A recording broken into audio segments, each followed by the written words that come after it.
이사야 14장 바벨론 왕에 대한 격언인데 여기 이사야 14장은 루시퍼라는 이름이 나오는 그래서 아주 유명한 장입니다. 이사야 14장 1절 11절까지 오늘 하겠습니다. 14장 4절 바벨론 왕에 대한 격언인데 14장 4절 같이 읽겠습니다.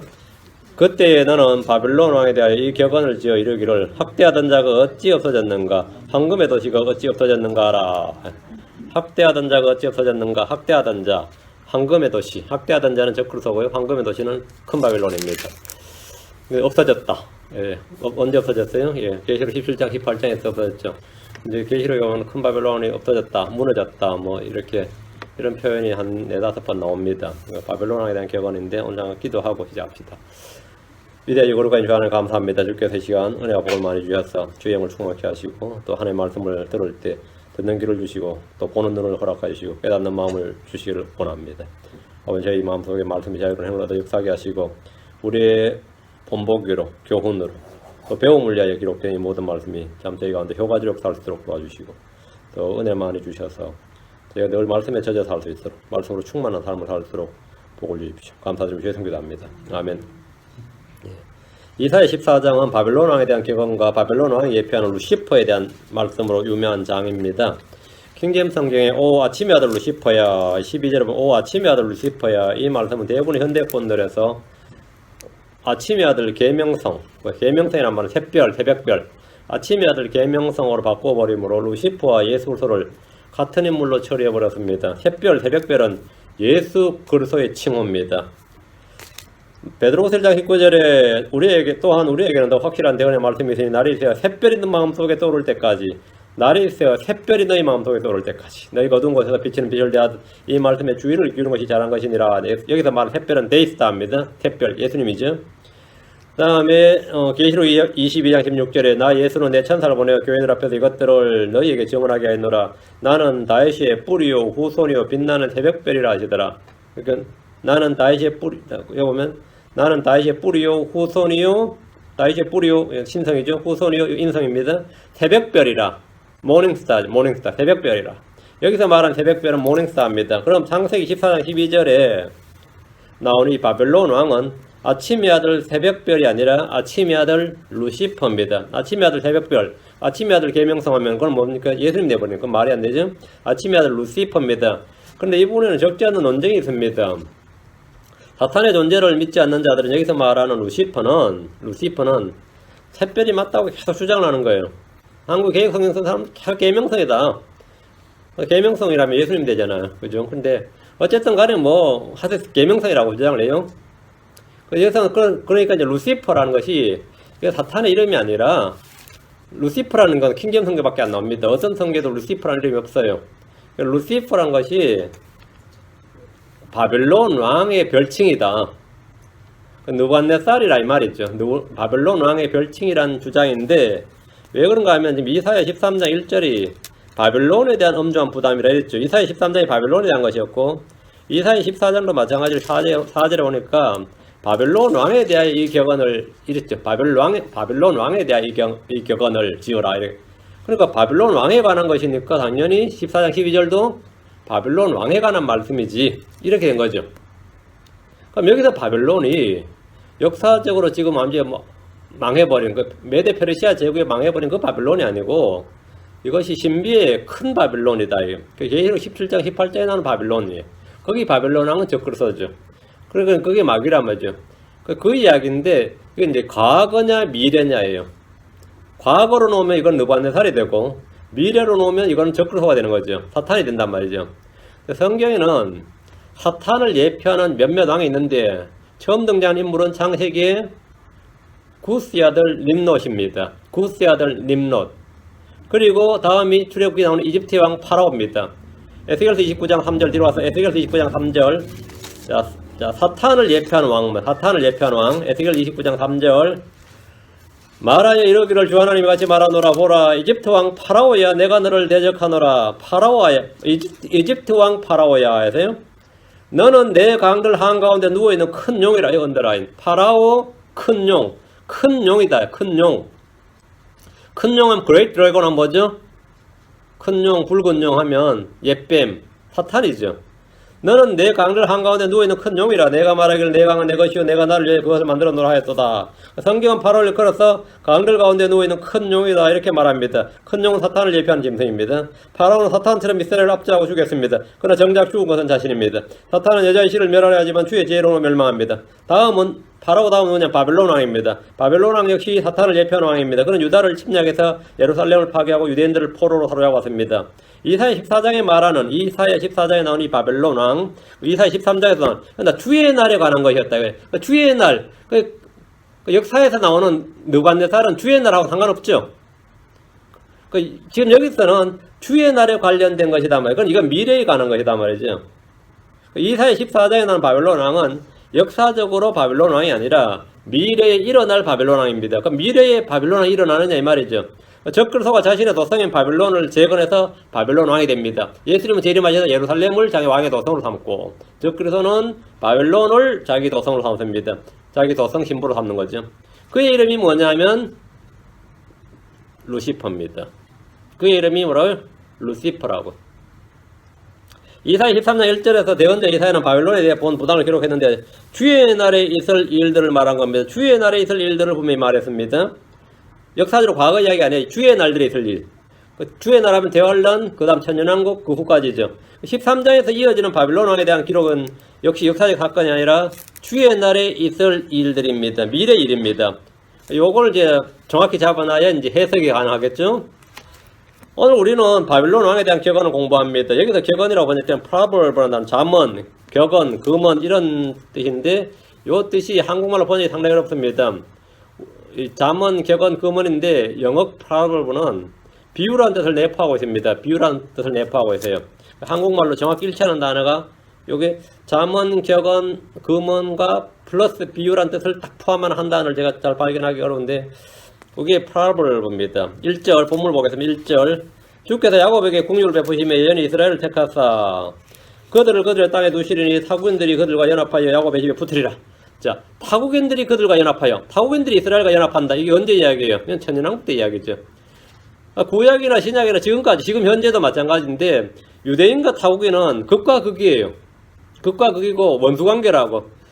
예를 들어서 이번에 미국의 지금 트럼프 대통령이 오늘 발표하기를 탈라비브에 있는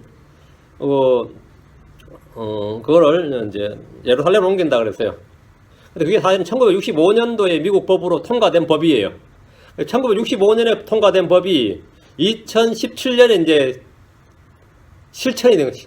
그동안 뭐였냐면 5년마다 계속 그 법을 만들어놨는데 시행을 연기를 했습니다. 시행을 5년 지나면 시행 연기, 5년 지나면 시행 연기가 법으로 집행을 안 하고 있다가 이번에 시행 연기를 안 하는 거예요. 그냥 이번에는 5년 연기를 해야 되는데 그 법을 그냥 그대로 시행 연기를 안 하면서 이제 진작에 해야 될 일이다 이렇게 했는데 그랬더니만 지금 전 세계가 난리가 났어요. 그 중간에 있는 그 중동 그 지역만이 아니라 전 세계가 유럽까지도 이거는 한약에 내관에 불을 붙이는 것이라고. 왜 그래? 이스라엘 잘된 꼴은 어느 나라도 못 봅니다. 근데 지금 이 본문의 1절에 보면 뭐라요? 타국인들이 그들과 연합하여 야곱의 집에 붙으려. 이게 언제 이야기예요?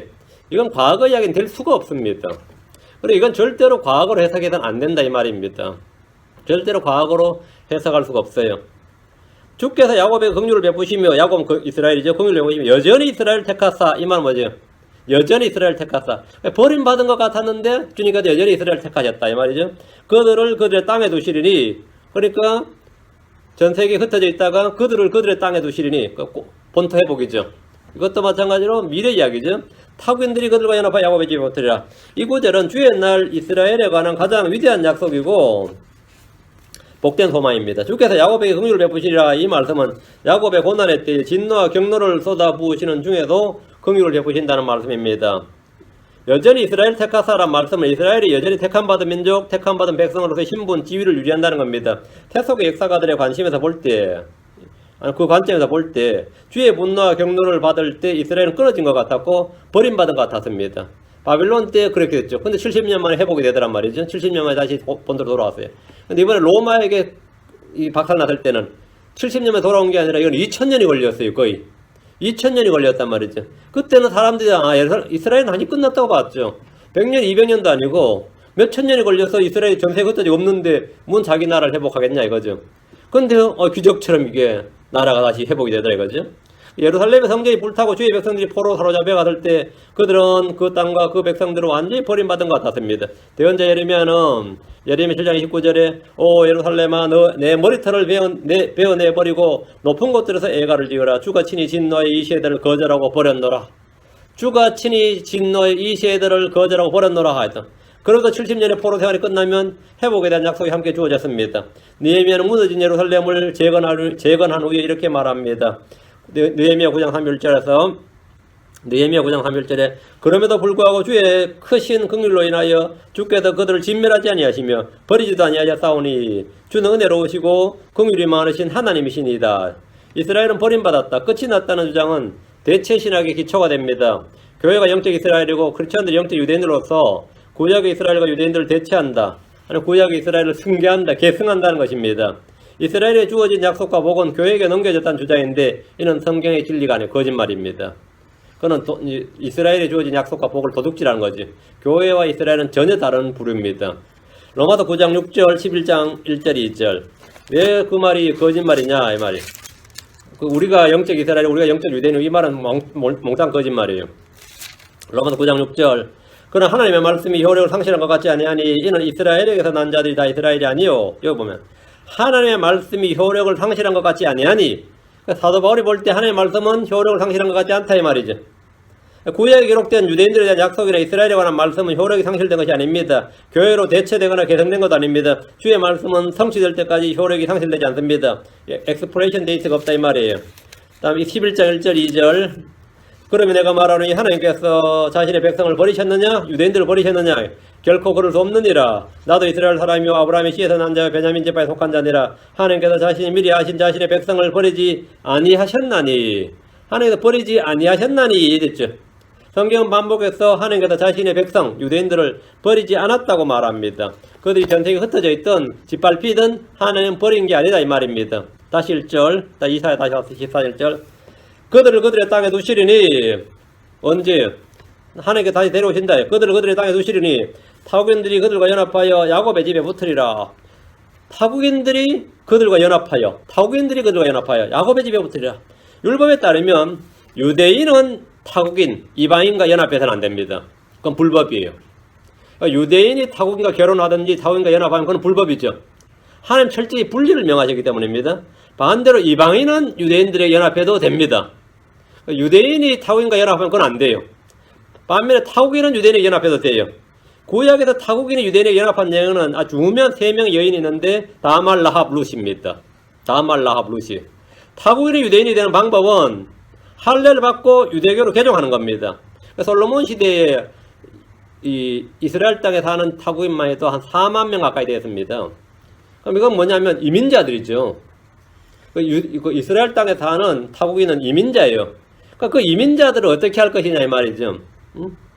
하나님은 이스라엘 가운데 있는 타국인 그 이민자들에 대해서 이민법을 제정해 주셨는데 민수기 15장 16절에 너희에게나 너희와 함께 머무른 타국인에게나 한 법과 한 관례를 적용할지니라. 그래서 차별하지 말라는 거예요.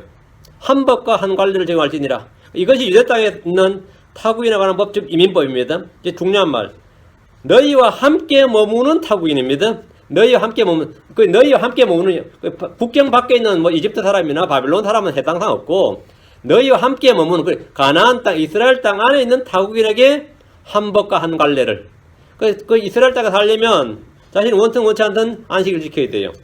원튼 원치 않든 절기 지켜야 되고 원튼 원치 않든 뭐라고요? 예, 고기, 돼지고기 먹으면 안 돼요. 새우깡도 먹으면 안 돼. 그건 다 징계를 받아. 그 나라 법이야. 그 로마에 가면 로마법을 따르라고 이스라엘에 있으면 이스라엘법을 따르라 이 말이에요. 그런데 나는 민족적 정체성을 유지하겠다 하면서 난 할례를 안 받아. 그러면 예, 뭐 6월절인데 참여를 못 해요. 근데 그럼 나는 그럼 유대인 되겠다 그러면 그 법규에 따라서 이민법에 따라서 귀화 신청을 하는데 그 귀화 신청이 뭐냐면 유대교로 개종을 하는 겁니다. 그 유대교로 개종을 하면 타국인이 유대인이 되는 겁니다. 유대인은 타국인이 되면 안 되는데 타국인은 유대인이 될 수 있단 말이죠. 자, 그런데 이게 현실적으로 유대인과 이방인 간에는 이 종교와 민족의 차이로 두꺼운 벽이 있었습니다. 이 건널 수 없는 벽이 있었어요. 건널 수 없는 갭이 있었단 말이에요. 그런데 유대인과 타국인은 서로가 서로 간에 매우 적대적이었고 원수관계였습니다. 타국인들은 유대인들을 죽이고 짓밟았습니다. 그런데 그날에는 타국인들이 그들과 연합하여 야곱의 집에 붙습니다. 지금 이 시대는 누구든지 예수를 믿으면 유대인과 이방인이 하나가 됩니다. 둘 사이에 막힌 벽이 무너집니다. 서로 원수되게 하는 것들이 없어집니다. 에베소서 2장 14절에 그분 우리 화평이시니라. 그분께서 둘을 하나로 만드사 우리 사이에 중간벽을 허무셨느니라. 중간 분리벽을 허무셨느니라.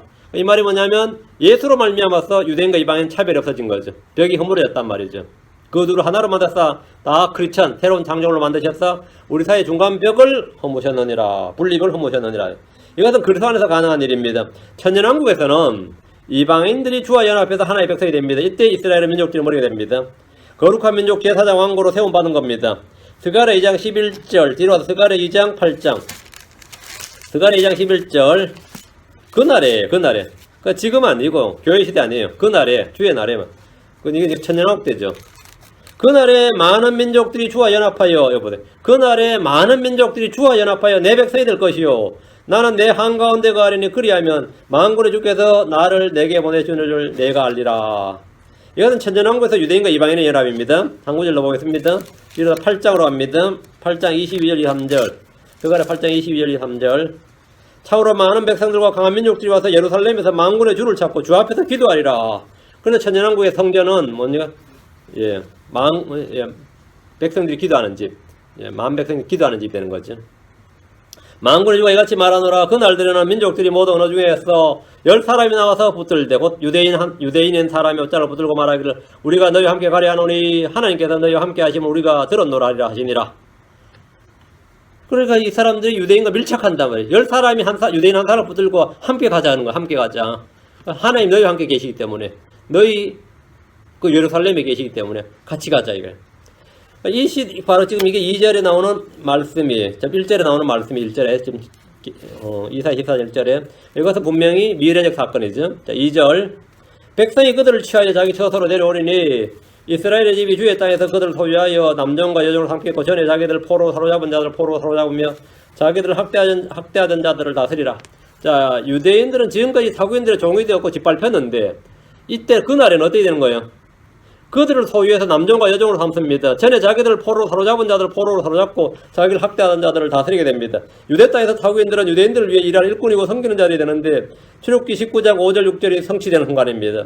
출애굽기 19장 5절 6절에 그러므로 이제 너희가 참으로 내 목소리를 순종하고 내 언약을 지키면 너희는 내게 모든 백성들보다 뛰어난 특별한 보물이 되리니 이는 온 땅이 내 것이기 때문이라. 또 너희는 내게 제사장 왕국이 되며 거룩한 민족이 되리라. 내가 이스라엘 자손에게 고할 말들이 이러하니라. 모든 백성들보다 뛰어난 특별한 보물, 제사장 왕국, 거룩한 민족이 된다. 언제요? 역사적으로 일은 한 번도 성취되지 않았습니다. 이 말씀은 천년왕국 때 성취될 말씀입니다. 그때 타국인들은 유대인들의 성벽을 닫고 이스라엘을 섬기며 유대인들의 쟁기가 가는 자, 포도원을 가꾸는 자가 됩니다. 이사야 60장 10절, 61장 5절, 이라도 이사야 60장 10절.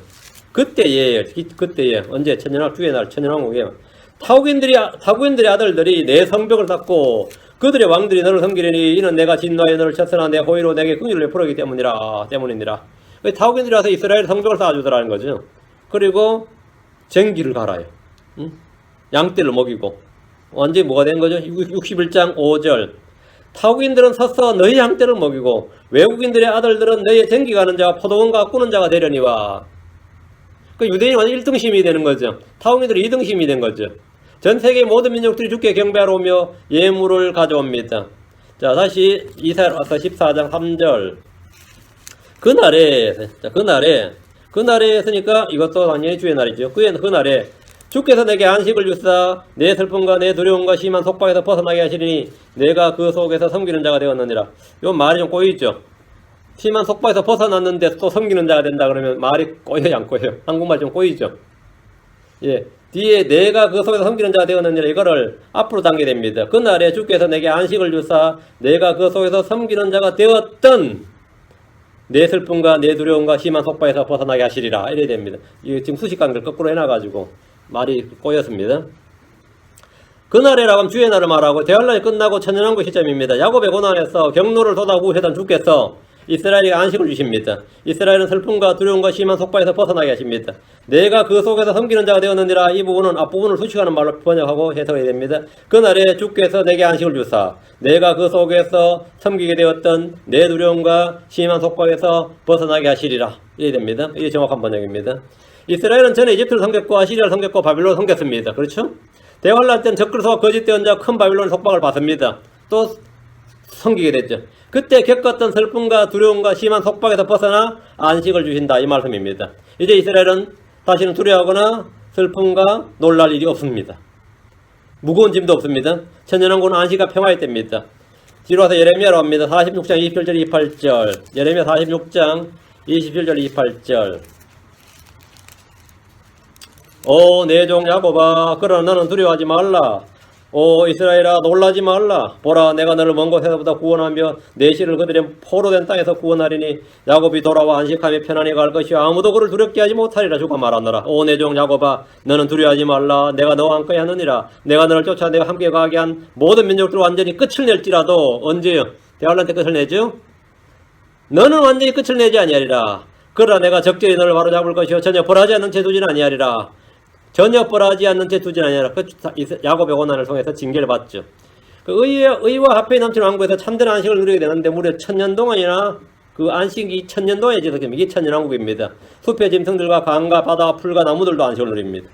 다시 이사야 14장 와서 4절 그때에 너는 바벨론 왕에 대하여 그때에 말이에요. 그래서 자신이 이스라엘이 돌아와서 안식을 누릴 때 말이에요. 그 이방인들이 자기들 섬길 때 자기들이 완전히 전 세계에서 머리가 될 때 그때에 너는 바벨론 왕에 대하여 이 격언을 지어 말하기를 이르기를 학대하던 자가 어찌 없어졌는가 황금의 도시가 어찌 없어졌는가 하라. 이제 옛날에는 공포의 대상이었는데 지금은 되는 거죠? 웃으면서 할 수 있는 이야기 된 거죠. 학대하던 자가 어찌 없어졌는가? 어떻게 없어졌어요? 주의 심판으로 없어졌죠. 황금의 도시가 어찌 없어졌는가? 큰 바벨론이 무너졌죠. 큰 지진으로 무너졌어요. 여기서 이제 격언이라는데 그때 격언인데 이게 프라블 보고 그때란 말은 그날이란 말 같이 주의 날을 말합니다. 천년왕국 때 이스라엘은 바벨론에 대해서 격언을 지어 말하는데 아주 짧게 진리를 말하는 거죠. 짧게 격언을 지어 말하는데 역사적으로 이미 몇천 년 전에 망한 과거의 바벨론에 대해서 지어서 말한 것이 아니고 계시록 17장 18장에서 멸망하는 신비의 큰 바벨론에 관한 말씀입니다. 신비의 큰 바벨론이 무너졌을 때 그리고 나서 곧 천년왕국 왔죠. 그때 이제 이스라엘이 이 노래를 이제 격언을 지어서 말하는데 학대하던 자가 어찌 없어졌는가? 이 말은 용과 짐승과 거짓되었던 자가 없어졌다 이 말입니다. 황금의 도시가 어찌 없어졌는가? 어떻게 큰 바벨론이 무너졌는가? 이 말이죠. 여기서 바벨론 왕은 대부분의 주석사들이나 신학자들 주장과 달리 죽고 없는 벌써 몇천 년이 죽고 없는 역사적으로 느부갓네살의 이야기가 아니고 대환란 때 적그리스도에 관한 말씀입니다. 용과 짐승과 거짓되었던 자는 주의 오심으로 모두 이 땅에서 사라집니다. 용은 묶여서 끝없이 깊은 구덩이로 던져지고 짐승과 거짓된 자는 산채로 불못에 던져집니다. 그때 이스라엘이 하는 말이 겁니다. 학대하던 자가 어찌 없어졌는가 이렇게. 이건 아주 기쁜 말이죠. 학대하던 자가 어찌 없어졌는가. 대환란 때 극심하게 자신들을 박해하던 짐승이 한순간에 멸망해버렸고 이 땅이 없어져 버렸다는 겁니다. 황금의 도시가 어찌 없어졌는가. 어떻게 없어졌어요. 현재 이스라엘이 지금 승리에 참가하면서 한면으로는 바빌론은 이제 한수가 이제 망해버리고 없는 나라니까 없는 도시니까 지금 황금의 도시가 어찌 없어졌냐. 진짜 바빌론이 옛날에 느부갓네살 때도 엄청났지만 신바빌로니 할 때 그 바빌론도 엄청났지만 대환란 때 큰 바빌론은 말도 할 수 없습니다. 큰 도시 바빌론은 황금의 도시라고 불릴 정도로 화려하고 부유했습니다. 역사상 황금의 도시라고 불린 도시들이 몇 있습니다. 여러분 기억나는 게 뭐 있어요? 잉카 아즈텍 문명 황금의 도시라고 그러죠. 그 스페인 군대가 쳐들어갈 때 왕이 내 목만 자르지 말아달라 그러세요. 그랬더니 부활을 믿었어요. 신체적 부활을 믿었는데 목만 자르지 않으면 황금을 당신이 원하는 대로 주겠다 그러세요.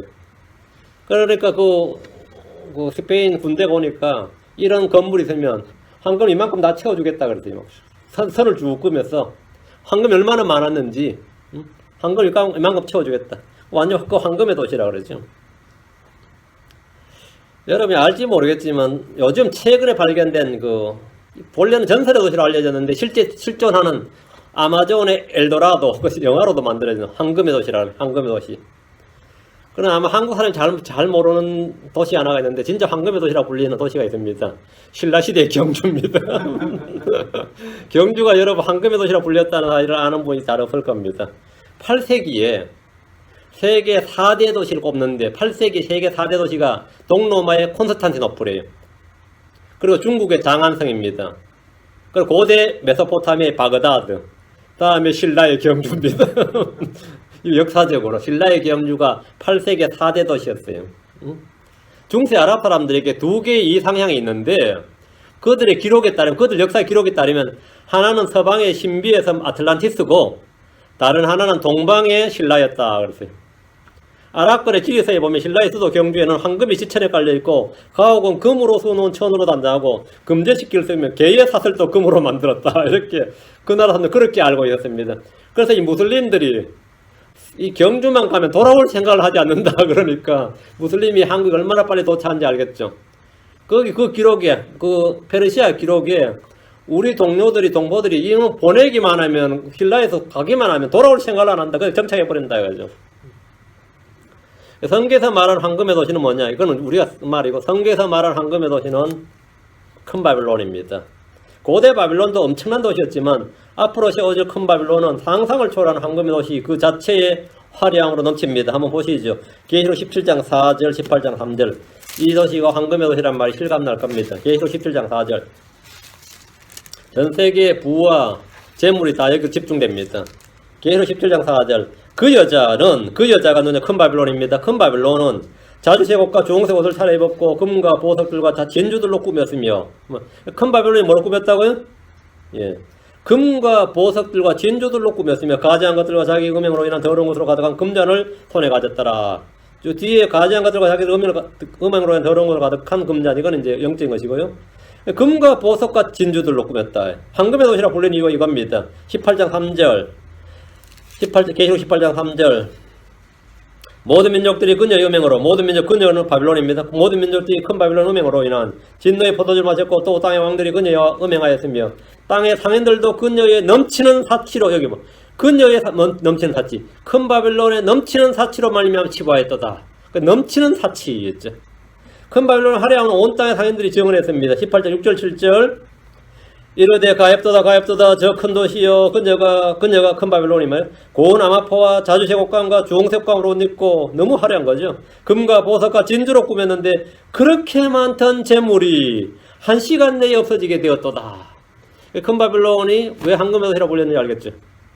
큰 바빌론의 멸망에 대해서 이스라엘은 한편에 시를 짓듯이 하는 말이 학대하던 자가 어찌 없어졌는가, 황금의 도시가 어찌 없어졌는가, 이렇게 하는 거죠. 이걸 과거로, 요즘 주석가들이 쓴 이 주석서를 과거로서 하면 말이 안 되죠. 바빌론이 무너졌을 때 그 바빌론의 부는 그대로 메데 페르시아가 차지했어요. 메데 페르시아가 바빌론을 접수했기 때문에 무혈 입동으로 접수했어요.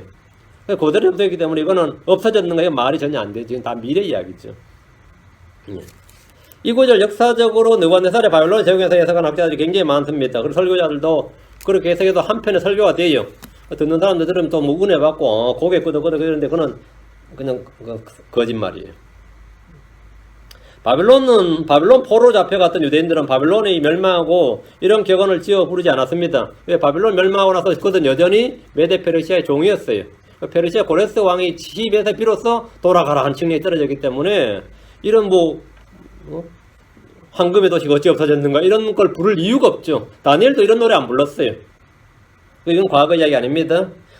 과거 바빌론에 적용해서는 안 된다 이 말입니다. 바빌론에 포로 잡혀갔던 유대인들은 바빌론이 멸망하고 이런 격언을 지어 부르지 않았단 말입니다. 그들은 여전히 메데 페르시아의 제국의 통치 아래 있었고 그 후에도 그리스 제국, 로마 제국으로 이어지는 압제 아래 있었습니다. 이 구절은 주의 나라에 있을 큰 바빌론의 멸망과 그때 안식을 얻고 노래하는 이스라엘의 모습입니다. 큰 바빌론의 멸망에 관한 구절들을 여러분 참고하시면 되는데 계시록 14장 8절, 16장 19절, 17장 5절, 18장 2절, 10절, 21절 전부 큰 바빌론이 멸망했다 나옵니다. 5절로 가서 다시 이사야 14장 5절로 가서 주께서 사악한 자의 지팡이에 치리자들의 호를 꺾으셨도다 나오죠. 사악한 자 앞에 the wicked니까 그 사악한 자고 그 자를 하나 집어넣으세요. 주께서 그 사악한 자, 성경에서 그 사악한 자 또는 저 사악한 자 하면 적그리스도를 말합니다. 주께서 그 사악한 자의 지팡이와 치리자들의 호를 꺾으셨도다.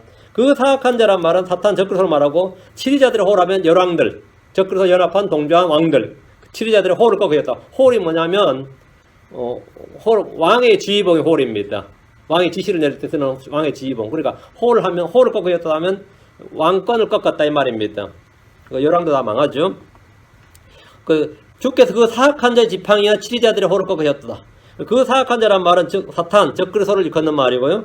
예수님은 의로우신 분, 거룩하신 분. 주님은 the righteousness, 맞죠? 그러면 적그리스도는 뭐가 되죠? the wicked 이래 되는 거죠. 주님은 the holy예요. 그럼 적그리스도는 뭐가 되냐? 불법자가 되는 거죠. 마귀는 불법자, 사악한 자입니다. 마태복음 13장 19절에 보면 어떤 사람이 왕국의 말씀을 듣고 그것을 깨닫지 못할 때에는 그 사악한 자가 와서 그의 마음속에 뿌려진 것을 채워가나니 했거든. 그 사악한 자가 와서 그 마음에 뿌려진 걸 채워간다. 그 사악한 자가 누구예요? 주께서 말씀하신 그 사악한 자가 누구니 정체를 밝혀주는 말씀이 마가복음 4장 15절에 있습니다. 마가복음 4장 15절에 길가에 있는 것들이 이들이니 곧 말씀이 뿌려질 때 듣지만 즉시 다가오는 사탄에게 마음속에 뿌려진 말씀을 빼앗겨버리는 자들이니라. 즉시 다가오는 사탄이 하니까 그 사악한 자가 와서 즉시 다가오는 사탄, 그 사악한 자가 누구란 거죠? 즉시 다가오는 사탄이죠. 그 성경이 스스로 그 사악한 자, 저 사악한 자가 누군지를 딱 지금 정리를 해주고 있죠. 주님은 그 사악한 자가 사탄이라고 딱 말씀하셨습니다. 사도 바울 역시 이 부분을 정확하게 지적하고 있습니다. 에베소 6장 10절, 데살로니가 2장 8절, 에베소 6장 10절에 모든 것에 믿음의 방패를 취하며 그것으로 너희가 능히 그 사악한 자의 모든 불화살을 끄며 그 사악한 자의 모든 불화살 누구죠? 마귀의 불화살이지. 그 사악한 자가 누구냐면 마귀란 말이지. 그 사악한 자 사탄 마귀입니다. 데살로니가 후서 2장 8절에 그 뒤에 저 사악한 자가 드러날 터인데 주께서 자신의 입의 영으로 그를 소멸시키고 친히 오실 때 광채로 그를 멸하시리라. 저 사악한 자가 드러날 터인데 저 사악한 자 하면 뭐죠? 적그리스도를 말합니다. 자, 그런 본문 다시 이사야서 14장 다시 본문 주께서 그 사악한 자의 지팡이와 치리자들의 홀을 꺾으셨다 하면 대환란이 끝난 거죠. 이 시점은 주님께서 사악한 자의 지팡이를 꺾고 치리자 홀을 꺾으셨다 하면 이제 아마겟돈 전쟁이 끝난 시점이란 말이죠. 이때 이제 그 사악한 자란 바로 대환란 때 이스라엘 괴롭히던 마귀를 말합니다. 그 사악한 자의 지팡이는 마귀의 통치권을 말하고 그래서 왕자에서 쫓겨난 왕권을 빼앗기는 겁니다. 치리자들의 홀이란 말을 쓰면서 치리자들 하면 열왕들, 적그리스도의 연합해서 왕들을 말합니다. 홀은 왕이나 치리자를 갖고 있는 지휘봉을 말합니다. 에세더의 남편 아하스웨로 왕이 갖고 있던 게 뭐죠? 황금홀이었어요. 황금홀. 야고보 말하기를 창세기 49장 10절에 실로 오실 때까지 홀이 유다를 떠나지 아니하며 법을 주는 자가 그의 발 사이에서 떠나지 아니하리니 그에게 백성이 모이리라. 그러면 홀이 유다를 떠나지 않으며 유다에서 왕이 나온단 말이에요. 다윗 왕부터 쫙 나왔단 말이에요. 홀이 유다를 떠나지 않으며 홀이 바로 왕권입니다. 민수기 24장 17절에 내가 그를 볼 터이나 지금 보지 아니하며 내가 그를 바라볼 터이나 가까이서 보지 아니하리로다. 야곱에서 한 별이 나오며 이스라엘에서 한 홀이 일어났어. 이스라엘에서 한 홀이 일어나서 모압의 구석구석을 치고 셋의 모든 자녀들을 멸하리로다. 이스라엘에서 한 홀이 일어나서 홀 이게 뭐냐면 왕이죠. 예수 그리스도죠. 그 이스라엘에서 일어난 한 홀 바로 예수 그리스도입니다. 예수님이 바로 주의 막대기란 말이죠. 시편 45편 6절에도 오 하나님이여 주의 왕자는 영원무궁하며 주의 왕국의 홀은 의로운 홀이니이다. 주의 왕국의 홀. 이 홀이란 말이 뭔지 알겠죠? 그날에 하나님은 예수를 통해 한 왕국과 왕자를 주십니다. 대신 사악한 자의 홀은 끊어집니다. 홀을 끊으신다는 것은 홀을 잡는 자를 끊으시고 왕국을 멸하신다는 겁니다. 다시 이사야 14장 와서 6절. 이사야 14장 6절. 진노 중에 이 백성을 치되 계속해서 친 자, 치대라는 말을 없애버리고요. 진노 중에서 이 백성을 계속해서 친 자, 분노 중에서 민족들을 다스리던 자가 핍박을 받으나 막는 자가 아무도 없도다. 아무도 막지 아니한도다 했는데 막는 자가 아무도 없도다. 이래. 진노 중에 이 백성을 계속해서 친 자. 진노 중에 이 백성을 유대인들을 계속 친 자가 누구예요? 분노 중에 민족들을 다스리던 자. 뭐 당연히 알겠죠. 막는 자, 근데 다스리던 자가 끊어졌어. 핍박을 받으나 아무도 막는 자가 없다. 막는 자가 아무도 없도다. 진노 중에 입에서 유대인을 계속 신자, 분노 중에 민족들을 다스리던 자는 마귀 짐승 적그리스도로 불리는 자입니다. 요한계시록 12장 12절 17절에 보면 마귀가 자기 때가 조금만 남은 줄 알므로 크게 진노하여 너희에게로 내려갔도다. 마귀가 진노해서 너희에게 내려갔다 이가. 그래 그 진노를 누구에게 쏟아붓는 거죠? 유대인들이 막 쏟아붓는 거예요. 마귀는 자신의 진노를 풀 대사로 유대인들 중에서 특히 끝까지 견디는 자들, 하나님의 명령을 지키고 예수의 증언을 가진 자들에게 쏟아붓는 거죠. 그래서 계시록 12장 17절에 용의 여자에게 진노하여 그녀의 시중에서 남은 자들 곧 하나님의 명령들을 지키고 예수의 증언들을 가진 자들과 전쟁하려고 가니라 했습니다. 그러나 이런 마귀가 주의 칼에 죽임을 당하고 벌을 받을 때 아무도 막는 자가 없습니다. 주께서 하시는 일에 대해 아무도 그분에게 무엇을 하시나이까 의의를 제기할 수가 없는 겁니다. 욥기 9장 12절, 전도서 8장 4절, 다니엘 4장 35절 세 번에 걸쳐 이 말씀이 있습니다. 욥기 9장 12절에 보라 그분께서 가져가시면 누가 그분을 막을 수 있겠느냐? 누가 그분께 이르기를 주께서 무엇을 하시나이까 하겠느냐? 주님 뭘 하는데 옆에다 반론이나 제기하고 태클을 걸 수 있냐 이 말이에요. 그분께 이르기를 누가 그분께 이르기를 주께서 뭘 하시나이까? 지금 뭐 하고 있습니까? 지금 뭐 한 짓입니까? 이런 말 누가 하겠느냐 이 말이에요. 주님은 주권자다 이거야. 주께는 뭐든지 마음대로 하실 수 있는데 그렇게 한다고 해도 주께서 무엇을 하시나이까 하겠느냐. 아무도 그분을 막을 수 없고 그분께서 하시는 일에 대해서 뭐라 할 수 없다는 겁니다. 전도서 8장 4절에 왕의 말씀이 있는 곳에 권능이 있나니 누가 왕에게 이르기를 왕께서 무엇을 하시나이까 할 수 있으랴. 왕께서 무엇을 하시나이까 할 수 있으랴. 뭘 하십니까? 지금 뭐 하십니까?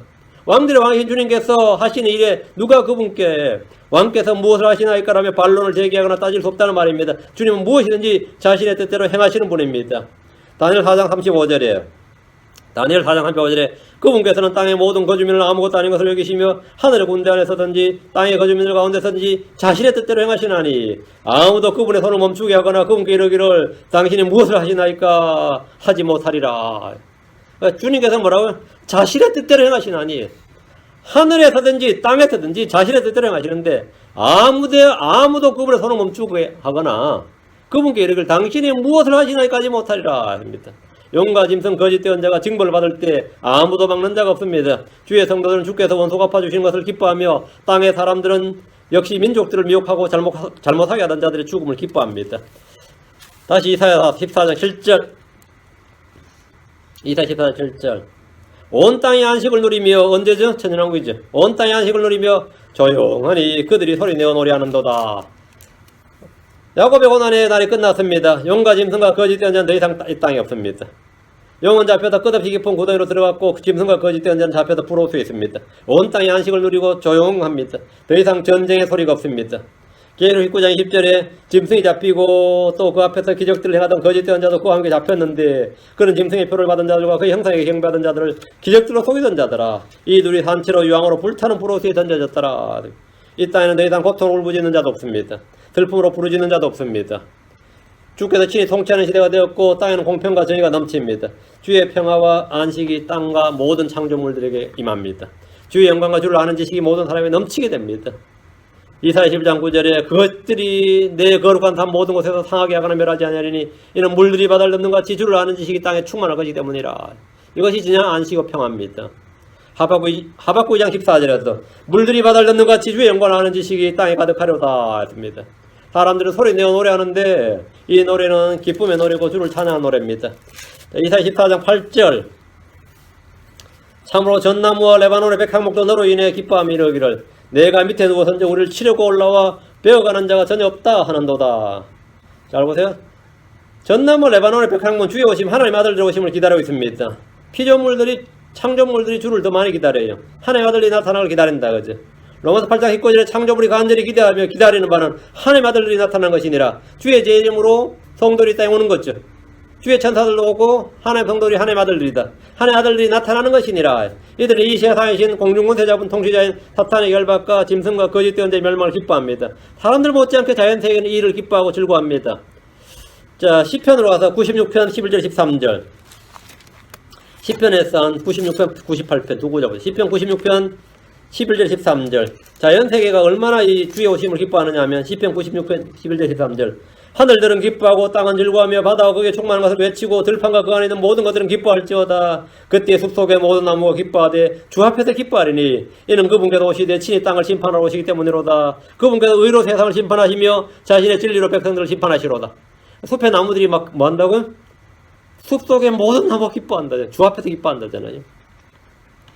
기뻐하는 존재가 땅 위에 사람들만이 아님을 잘 보여줍니다. 시편 98편 7절 9절 시편 98편 7절 9절 바다와 거기에 충만한 것과 세상과 그 안에 가는 자를 외칠지어다. 큰 물들은 손뼉을 치며 산들은 함께 기뻐하되 주 앞에서 기뻐하라. 그분께서 땅을 심판으로 오시는도다. 그분께서 의로 세상을 심판하시며 공평으로 백성들을 심판하시로다. 그 주의 재림 이것을 지금 자연세계가 가장 기뻐하는 거죠. 하늘과 땅과 바다의 모든 창조물들이 숲의 나무들까지도 말이죠. 마귀의 멸망에 대해서 기뻐합니다. 하나님께서 심판해 주신 걸 기뻐한단 말이죠. 하나님 신이 다스릴 때 하늘과 땅과 바다와 강과 숲은 안식을 누리게 되기 때문입니다. 저주가 다 거친단 말이죠. 다음 8절 다시 가서 14장 8절 다시 내가 밑에 누워선저 했죠. 내가 바벨론 왕의 밑에 누웠다. 바벨론 왕의 밑에 누웠다. 이게 말은 뭔 같아요? 밑에 누웠다. 이 말은 죽었다는 말입니다. 땅에 누웠다가 뭐죠? 죽었단 말이에요. 땅에 누웠다. 그 사람 땅에 누웠습니다. 죽었단 말이에요. 평강의 하나님께서 사탄의 머리를 부수십니다. 로마서 16장 20절에 평강의 하나님께서 곧 사탄을 너희 발밑에서 상하게 하시리라. 우리 주 예수의 은혜가 너희와 함께 있기를 원하노라. 아멘. 자, 그러면 죽었죠. 여자의 씨가 뱀의 씨의 머리를 상하게 하신다는 예언의 말씀이 성취된 겁니다. 주님께서 짐승을 적그리스도를 소멸하시는데 영존한 불로 던져 놓으십니다. 아까 데살로니가서 2장 8절 읽었었는데 그 뒤에 저 사악한 자가 드러날 터인데 적그리스도죠. 주께서 자신의 입의 영으로 그를 소멸시키고 친히 오실 때 광채로 그를 멸하시리라. 그럼 이들은 어디로 들어가는 거예요? 입의 영으로 그를 소멸시킨다. 광채로 그를 멸하신다. 불도로 들어간 거죠. 그럼 불호수로 던져지는 겁니다. 이것을 성경은 내가 밑에 누워선즉 이렇게 말합니다. 내가 밑에 누워선즉. 그 나무들은 이 사탄이 멸망하고 주님의 심판으로 멸망하는 것을 그렇게 기뻐한단 말이죠. 마귀가 없는 세상이 되니까 전쟁이 사라졌습니다. 땅은 안식을 얻었고 회복되었습니다. 지금 8절에 우리를 치려고 올라와 베어가는 자가 전혀 없도다. 그러니까 나무들이 얼마나 좋아요. 더 이상 침략하러 온 자도 없고 전쟁도 없다는 말입니다. 9절 밑에서 나온 지옥이 내가 올 때 너를 맞이하려고 너로 인해 움직였으며 지옥이 너로 인해 죽은 자들 곧 땅의 모든 우두머리들을 일으켜 세우며 민족들의 모든 왕들을 그들의 왕자에서부터 일어서게 하였으므로 이 구절은 이제 많은 이제 사람들 멘붕시키는 구절이에요. 밑에서 나온 지옥이 내가 올 때 너를 맞이하려고. 지옥이 누구 손님을 맞는데 손님을 맞는 게 아니라 지옥은 지금 주인을 맞는 거예요. 예. 마귀는 지옥의 뭐죠? 예. 왕이야. 그리고 내가 올 때 너를 맞으려고 너로 인해 지옥이 움직였다잖아요. 지옥이 너로 인해 죽은 자들, 지옥이 너로 인해 죽은 자들. 마귀로 인해 죽은 자들이 뭐 한둘이 아니죠. 그 땅의 우두머리들을 이렇게 세우며 마귀가 연합했던 자들 다 죽죠, 그날. 전능의 큰 날에 다 죽어요. 그래서 민족들의 모든 왕들이 그들의 왕자에서부터 일어서게 하였으므로 이 구절은 지옥에 대한 놀라운 진리적 정보를 제공해 줍니다. 지옥은 단지 땅 아래 있는 공간만 말한 것이 아니라 마귀가 올 때 맞이하기 위해서 움직였고 지옥은 마귀로 인해 죽은 자들 곧 땅의 우두머리들을 일으켜 세운다 합니다. 지옥은 또 어떤 말탄들 따라가기도 하죠. 인격적인 존재다 말이에요. 지옥이 인격적 존재로 기록되어 있습니다. 지옥에 누가 거하고 있기 때문입니다. 지옥에 누가 거하고 있어요. 지옥에는 천사가 있고 왕이 있습니다. 하늘에 하나님 거룩한 천사들이 있듯이 지옥에도 천사가 있단 말이죠. 지옥은 문들이 있고 그 열쇠는 지옥에 없고 하늘에 있어요. 주님이 지옥의 열쇠를 가지고 계십니다. 지옥에는 많은 짐승들이 있고 죽은 혼들이 있습니다. 지옥은 사람들을 맞습니다. 이사야 5장 14절 앞으로 가서 이사야 5장 14절 그러므로 지옥이 자기를 확장하고 한량한 비자기 입을 벌려선저 그들의 영광과 그들의 큰 무리와 그들의 영화와 또 기뻐하는 자가 거기로 내려가리로다. 지옥으로 내려가는 자들이 있는 거죠. 다 맞이해요. 입을 벌려서 다 맞이한단 말이죠. 지옥은 누가 가느냐? 누가 갑니까? 지옥은 누가 가느냐? 시편 9편 17절에 보면 사악한 자들은 지옥으로 돌아가고 하나님을 잊어버린 모든 민족들도 그래야 돼. 사악한 자들은 지옥으로, 하나님을 잊어버린 모든 민족들도 지옥으로 간다요. 땅 아래 지옥이 있고 그 속에 바다가 없는 깊은 구덩이가 있습니다. 땅 아래 지옥을 만드신 분이 하나님이십니다. 이사야 25장 41절에 보면 그때 그가 왼편에 있는 자들이 이르되 저주를 받은 자들아 너희는 내떠나 마귀와 그의 천사들 위하여 예비된 영존한 불에 들어가라. 마귀와 그의 천사들 위하여 예비된 영존하는 불. 지옥은 본래 마귀와 그의 천사들 위해 준비된 거예요. 마귀의 처소는 지옥이단 말이에요. 마귀의 천사들도 지옥이. 영존 불로 들어가라. 근데 거기에 지금 마귀와 연합한 마귀의 자녀들이 들어가는 거죠. 사악한 자들, 하나님을 잊어버린 자들. 마귀와 그의 천사들을 위하여 예비된 영존한 불이 있는 것이 지옥입니다. 땅은 사람을 위해 있는 거고 지옥은 마귀와 그의 천사를 위해 있는 거고 하늘은 하나님과 그의 천사를 위해 있는 것이었어요. 우리가 이제 하나님의 아들들이 되면 하늘로 가는 거예요. 하나님의 아들들이 되면. 근데 사람이 하나님의 아들들이 못되고 마귀의 자녀들로 살면 지옥으로 가는 거예요. 마귀의 처소로. 베드로후서 2장 4절에 하나님께서 죄를 지은 천사들을 아끼지 전에 해서 지옥에 던지시고 어둠의 사슬에 넘겨주어 심판 때까지 예비해 두셨으며 하나님께서 죄를 지은 천사들을 아끼지 전에 해서 지옥에 던지시고 그 죄를 지은 천사, 범죄한 천사가 어디로? 지옥으로. 영존한 불이 있는 곳으로. 이곳의 왕이 누굴 같아요? 염라대왕? 이곳의 왕이 누굴 같아요? 공포의 대왕입니다. 이곳의 왕이 공포의 대왕이에요. 공포의 왕입니다. 욥기 18장 14절에 그가 확신하던 것이 그의 장막에서 뽑히며 그것이 그를 공포의 왕에게로 데려가고 했습니다. 그것이 그를 공포의 왕에게로 데려가고 공포의 왕이에요. 지옥의 왕은 공포의 왕입니다. 공포의 대왕은 바닥 없는 구덩이 천사입니다. 공포의 대왕, 바닥 없는 구덩이 천사 이름을 아시는 분. 이 염라대왕 이름 몰라도 되고 공포의 대왕 이름.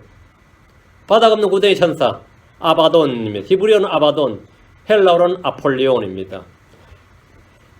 계시록 9장 11절에 그것들을 다스리는 왕이 그것들에게 있었는데 그것들을 다스리는 왕이 그것들에게 있었는데 그는 바닥 없는 구덩이의 천사니라. 바닥 없는 구덩이의 천사니라.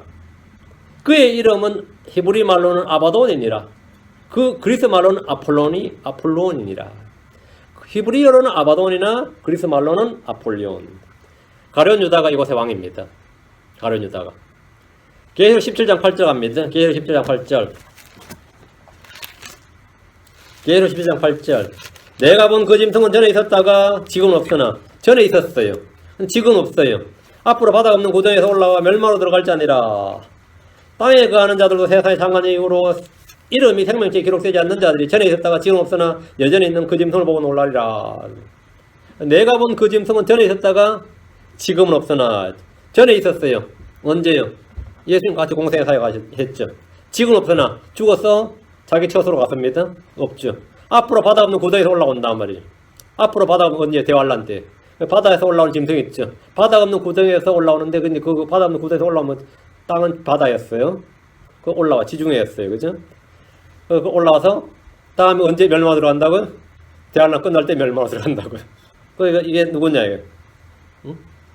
전에 있었다가 지금 없으나 여전히 있는 그 짐승을 보고 놀라리라. 이 짐승은 땅에서 증언한 두 증인을 이기고 죽입니다. 주의 날 대환란 때 땅에서 활동하던 이 짐승은 땅 아래 지옥으로 내려간 것이 아니라 산채로 불못에 던져집니다. 자 그럼 지옥이 큰 바빌론의 왕을 막기 위해서 움직이는 것은 언제냐 이거예요. 적그리스도 스스로 목을 메고 죽었습니다. 그는 죽어서 자기 처소로 갔습니다. 처소로 갔어요. 자 사도행전 1장 25절 보면 유다는 가룟 유다죠. 유다는 자기 자신의 처소로 가려고 범법하러 그 직분에 떨어져 나갔나이다. 그 이제 사도 베드로가 전에는 가룟 유다의 정체를 몰랐어요. 근데 오순절에 성령을 받고 나서 안개 있는데 유다에 대한 정체를 알았어요. 계시를 받았어요. 유다는 자기 자신의 처소로 가려고. 유다는 어디 간 거죠? 자기 자신의 처소로 갔다잖아요. 자기 자신의 처소 어디? 바닥 없는 구덩이지. 왜? 바닥 없는 구덩이 천사니까. 바닥 없는 구덩이에 갔어요. 자기 자신의 처소로 가려고 범법함으로 그 직분에서 떨어져 나갔나이다. 자기 자신의 처소로 갔단 말이에요. 그래서 나중에 바닥 없는 구덩이에서 다시 올라오는 거죠. 우리 주님께서 죽으시고 부활하셔야 될 때 하늘이 그분을 맞아들였습니다. 하늘이 뭐라고? 예수를 받아들였죠. 영접했다고. 가룟 유다가 죽었을 때는 지옥이 그를 뭐 한 거죠? 다시 받아들였죠. 맞이하는 겁니다. 절묘하게 대조가 됩니다. 유다의 죽음은 이 지옥이 문제 그를 맞은 겁니다. 사마의 권세를 지닌 사탄으로 인해서 죽었던 왕들이 모두 일어났습니다. 죽음의 권능을 가진 자 마귀라고 그랬어요. 대환란 때 적그리스도는 지옥이 아니라 불못으로 던져집니다. 다이렉트로. 불못으로 던져집니다. 10절로 갑니다. 그들이 다 내게 말하 이르기를 너도 우리처럼 연약하게 되었느냐 내가 우리같이 되었느냐 하려로다. 그러니까 이제 사탄으로 인해 마귀로 인해 죽음 당했던 왕들 또 통치자들이 다 이제 적그리스도 연합했던 왕들이죠. 근데 너도 우리처럼 연약하게 되었느냐? 너는 그것도 독보적인 존재인 줄 알았는데 너는 그것도 하나님과 맞짱뜰 줄 알았는데 말이야. 너도 우리같이 되었느냐? 내가 우리같이 되었느냐? 마귀들로 인해 죽은 자들 지옥에 있던 모두 우두머리들이 마귀에게 나를 큰 실망을 한 거죠. 응? 너도 우리처럼 연약하게 되었느냐? 내가 우리같이 되었느냐? 이랬습니다. 마귀가 땅 위로 올라갔을 때는 다시 내려오지 않을 줄 알았는데 죽음을 맞고 내려왔기 때문입니다. 님노시나 파라오나 느부갓네살이나 사네립이나 페르시아와 그리스 왕들이 모두 그에게 이런 말을 합니다. 너도 우리처럼 연약하게 되었느냐? 내가 우리같이 되었느냐? 마귀는 죽임을 당합니다. 짐승과 거짓된 자는 주의 역할 주의 입에서 나오는 영에 죽습니다. 주님께서 불꽃으로 그 호흡으로 죽이십니다. 영과 그의 천사들은 신들아 불릴지라도 그들은 죽임을 당합니다. 시편 82편 6절 7절. 오늘날 종교인들의 꿈이 뭐예요? 신의 경지에 도달하는 거죠. 근데 사실은 신이 되어봐야 별거 없어요. 뭐 신이 되지도 못하겠지만 신이 된다 쳐도 사실 그 별거 아닌데 사람들은 신이 되면 자신이 영생불사할 줄 압니다. 그렇죠? 내가 말하기를 너희는 신들이라 너희는 다 지극히 높으신 아이들이라 하였으나 너희는 사람들같이 죽을 것이요 통치자들 중에 하나같이 넘어지로다. 보세요. 그리고 오 하나님이 일어나 땅을 심판하소서. 재림이죠. 자, 신들도 뭐같이 사람처럼 죽는다 이거. 신들도 사탄도 죽고 마귀도 죽고 적글도 죽고 거짓 언제 죽어요. 하나님 천사들도 죄 범죄하면 죽습니다. 그 신들도 너희는 사람들 같이 죽을 것이요 통치자들 중에 하나같이 넘어지로다 했습니다. 주께서 일어나시고 땅을 심판하시면 이들 역시 다 죽임을 당하고 지옥이 그들을 맞을 겁니다. 가룟 유다는 죽었습니다. 대환란 때 짐승이라 불리던 어떤 인물도 죽임을 당합니다. 거짓 대언자로 활동하던 어떤 인물도 죽임을 당합니다. 이들을 본 지옥에 있던 자들이 하는 말이 너도 우리처럼 연약하게 되었느냐 내가 우리같이 되었느냐 이런 겁니다. 다시 이사야 14장 11절 내 영화가 무덤으로 내려갔으며 내 현악기 소리도 그러하도다. 내 영화가 마귀 사탄이죠. 내 영화가 무덤으로 내려 지금까지 공중권세자로 이 세상의 신으로 이 세상 통치자 왕으로 참 잘 지냈죠. 6,000년 이상 말이죠. 벌레가 내 밑에 퍼져 있고 벌레들이 너를 넘는도다. 벌레가 내 밑에 퍼져 있고 벌레들이 너를 넘는도다. 뭐예요? 죽어서 시체가 된 거죠. 사체라 이걸. 이 땅에서 이 세상의 신 공중권세 잡은 자로서 마귀가 누리던 모든 영화는 무덤으로 내려갔습니다. 어둠의 왕국 사탄의 왕국이 끝났습니다. 큰 바벨론은 완전히 무너졌습니다. 내 현악기 소리도 그쳤도다 그러하도다. 내 현악기 소리도 그러하도다. 이 말에 사탄의 전공이 음악입니다. 그는 기름 부음 받는 덮는 자로서 창조되던 날에 작은 붓과 피리의 작품이 예비된 자였다 했어요.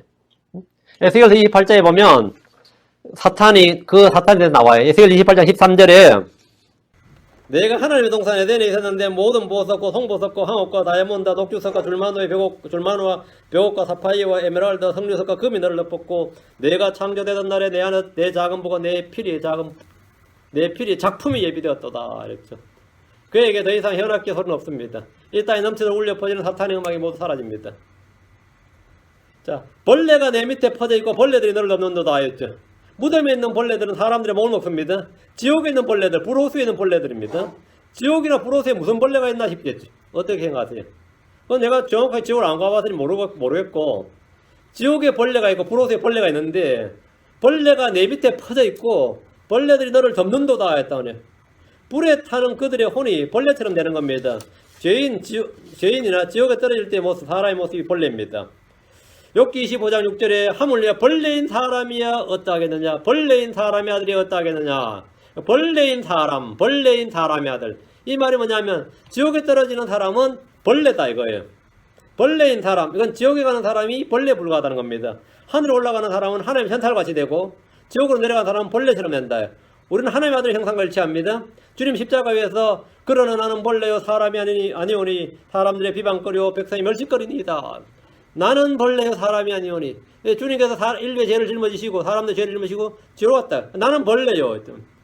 그럼 예수님 몸은 무덤에 썩지 않았습니다. 그분의 몸은 썩을 보지 않았습니다. 그럼 우리의 몸은 무덤에서 벌레들이 멸합니다. 하지만 그것이 끝이 아닙니다. 부활이 있습니다. 그것이 끝이 아니에요. 부활이 있어요. 욥기 19장 26절에 내 살갗의 벌레들이 이 몸을 멸할지라도 육체의 벌레죠. 시체죠. 내가 여전히 내 육체 안에서 하늘을 보리라 했습니다. 바벨론 왕이 죽었을 때 그의 몸은 벌레들이 덮었습니다. 그의 혼은 지옥에서 벌레가 되었습니다. 대환란 때 산채로 굶어대 던져지는 짐승과 거짓된 자 역시 그러합니다. 천년왕국 때 지옥에 던져진 자들 마찬가지입니다. 이사 66장으로 갑니다. 24절. 이사 66장 24절. 그들이 나아가서 내게 범법한 사람들의 사체들을 보리니 그들의 벌레는 죽지 아니하고 그들의 불은 꺼지지 아니할 것이요 그들이 모든 육체의 가증함이 되리라. 그러면 내게 범법한 사람들의 사체들을 보리니 하고 나서는 뭐라고? 그들의 벌레는 죽지 아니하고 그들의 불은 꺼지지 않을 것. 그들의 붙은 불이죠. 우리 주님께서 지옥에 대해서 이렇게 말씀하셨습니다. 마가복음 9장 43절 44절 만일 내 소리를 실족하게 하던 것을 찍어내버리라. 불구가 되어 생명이 들어가는 것이 두 손을 가지고 지옥에 곧 결코 꺼지지 않는 불 속에 들어가는 것보다 내게 더 나으니 거기서는 그들의 벌레도 죽지 아니하고 불도 꺼지지 아니하느니라. 여기 보면 그들의 벌레 그들의 불. 이사 66장 24절에 있는 말씀과 같은 말씀이죠. 하나는 불못에 가는 것이고 하나는 지옥에 가는 말씀입니다. 지금 본문은 바벨론 왕에 대해서 말하면서 이 왕의 정체가 역사적으로 실존했던 느부갓네살과는 아무 상관이 없고 그 사람 예표예요. 하늘에 떨어진 아침의 아들 루시퍼가 바로 이자다. 이걸 말해주는데 11절에 지금 이사 지금 다 14장 11절 보시고 이사 14장 11절 하고 바로 뭐냐 12절이 뭐냐면 오 아침의 아들 루시퍼요. 그 11절까지 했던 이 사람 정체가 뭐라고요? 오 아침의 아들 루시퍼요 내가 이러면서 이 바벨론 왕이 아침의 아들 루시퍼다 이렇게 지금 말해주는 거예요. 지금까지 루시퍼에 관한 이야기였다 이거예요. 이해돼요? 루시퍼에 관한 이야기였다 이렇게 그렇게 하고 그럼 이제 루시퍼에 관한 이야기 다음 시간에 계속합시다. 오늘 여기까지. 기도하십니다. 위대하신 거룩한 주 하나님 감사합니다. 주께서 함께 하시고 도우시고 공을 베푸시고 복을 주셔서 주영을 충만케 하시길 원합니다. 은혜 많이 베풀어 주십시오. 또 주 하나님께서 계속해서 말씀을 선포할 수 해주시고 또 캘리포니아 여러 가지 지진이나 지하이나 산불이나 이런 게 많이 나오고 있는데 하나님께서 흥을 베풀어 주시고 또 하나님께서 비를 내려주셔서 헛기 잘 진화가 되도록 해주시고 이것은 피해를 받는 모든 혼들이 있습니다. 또 여러 가지 이 세상의 악함으로 말미암아 많은 참 무지한 피를 흘리는 사람들이 많고 또 폭력과 또 다양한 이 죄악상에 노출되는 혼들이 많습니다. 주님께서 속히 오셔서 이 땅을 고쳐주시고 모든 혼들을 구속해 주시고 참된 평화와 안식과 참된 위로가 넘치도록 인도해 주시고 또 아버지 하나님 주를 알지 못한 혼들이 참으로 주를 더 많이 알 수 있도록 저희 힘써서 주의 복음을 잘 전하도록 도와주십시오. 계속해서 말씀이 선포될 때 주의 영이 함께하여 주시길 간구합니다. 감사드리며 주의 승리합니다. 아멘.